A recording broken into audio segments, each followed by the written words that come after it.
Thank you so much for joining us here at Mwanzo TV. My name is Victor Wanaswa, and we continue to cover for you the 2022 general election here in Kenya. And with us now, we've just been joined by one of the political leaders here in Kenya who was unsuccessful in this general election. He was vying for member of parliament for Westlands constituency. Thank you so much, Mr. Nelson Havi, You're welcome. for giving us this opportunity. First of all, we are very sorry for missing the opportunity to be the next member of parliament for Westlands constituency. Okay. There's nothing to be sorry about. This is a contest.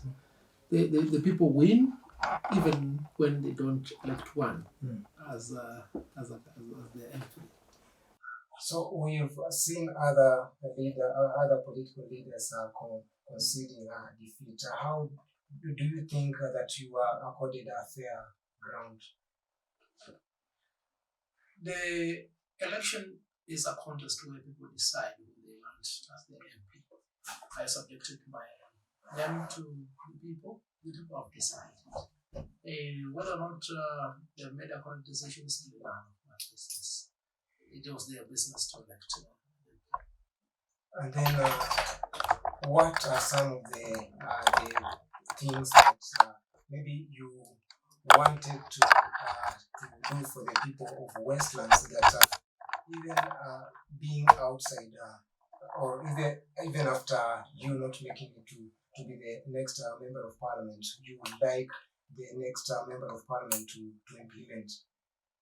The most important work of a member of the National Assembly is to make laws, because it's laws that define how good the life of people in a constituency will be. For instance, the cost of fuel, the cost of food, the cost of accessing credit for purposes of business. Those are all functions of lawmaking. And it is the expectation of every informed voter that the area member of National Assembly will be very pivotal in lawmaking. And the reason as to why I deemed it fit to run for member of National Assembly for Westlands, because there was a deficit on the part of the member who has served for the last 10 years. So going forward, it is our expectation that he will do more on account of lawmaking, because so then the Supreme Court has said the CDF is unconstitutional. So you not pride in saying that I've painted schools, I've constructed walls here, I've bought desks. No, you must do that, which is the work of a member of National Assembly. Make laws, oversight the executive to ensure that the executive acts in accordance with the Constitution and for the benefit of the people. Ensure that there is equitable revenue allocation. Monies must come to your constituency for construction of schools, construction of hospitals, construction of markets, roads, and all amenities that better the life of people.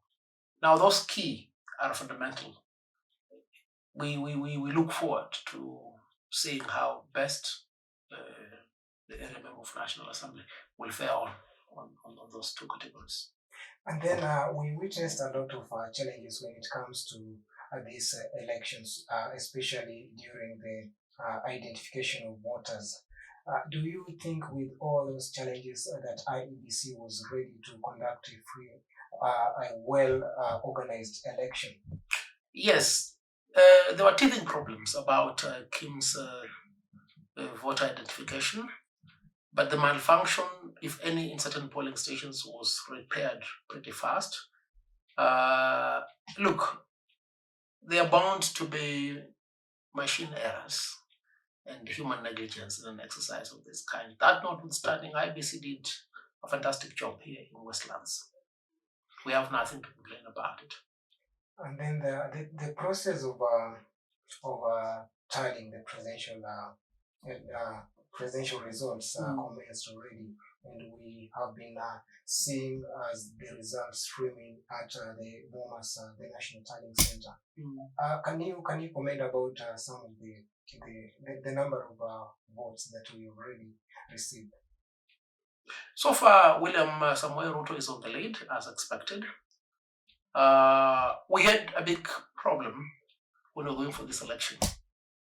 We had intelligence, which we publicized, of a well-orchestrated attempt to use the chiefs, sub-chiefs, and the DOs to manipulate this election.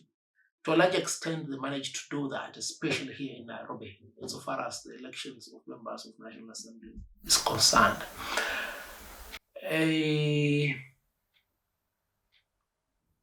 It is our expectation, bearing in mind the enormous support that we got for Dr. William Samoei Ruto, that within the 7 days from yesterday, he'll be declared president and will go and swear him in as the 5th president of the Republic of Kenya. Of course, there's sufficient time, so the trickling of the results as they arrive at Bomas of Kenya, something that may take slightly longer, but I don't foresee it going beyond Thursday. And then maybe lastly, you being also a lawyer, you've served as the LSK chairman. Mm-hmm. What is your next move after this? I said here a month ago, I'm a lawyer before first venturing into elective politics. It's not an issue of my next move. You found me in my office. I'm where I thrive most. That is giving legal services. So we'll continue giving legal services to the people of Kenya. Over and above being a lawyer, I'm a respected public figure. I will comment on matters of public interest. I look forward to being very impactful in doing what I do best, holding the government accountable, ensuring that the rights of the people of Kenya are respected. And this is something that will continue being done the same way it's been done by me for the last 19 years. And then maybe finally, Kenyans were very anxious and are still very anxious, even as the results continue to stream in. What is your message to Kenyans as they await for IEBC to maybe declare the next president? We have the numbers. William Samoei Ruto has won this election from the tabulation of the results counted. They should just be patient. Hopefully this time Raila Amolo Odinga will concede. He will also swear himself as president. He will not uproot railway lines. He will not call for demonstrations for people to be killed. And if it doesn't go to court, it's his right to go to court. But if it doesn't go to court, we will swear in Dr. William Samoei Ruto on the 25th of August. And then maybe a very last question. Now that you being a lawyer, how do you foresee these elections comparing with other elections? For example, the last one we saw the ODM party going to court to contest the results. In the event Dr. William Ruto is declared the winner of to be the next president, do you think the other party has enough grounds to maybe to file a petition in court with these challenges that we faced in these elections? So far, they have not indicated any dissatisfaction in the manner in which this election has been conducted. But it is their right to go to court should they come across anything that they perceive to be untoward in the conduct of the election. We are prepared for them. As you are very much aware, I've handled many election petitions. The UDA legal team is well empowered. We will meet them in court. Whether they decide to go to court or not is purely up to them. For now, I cannot speculate on the scope of grounds that may be available to them.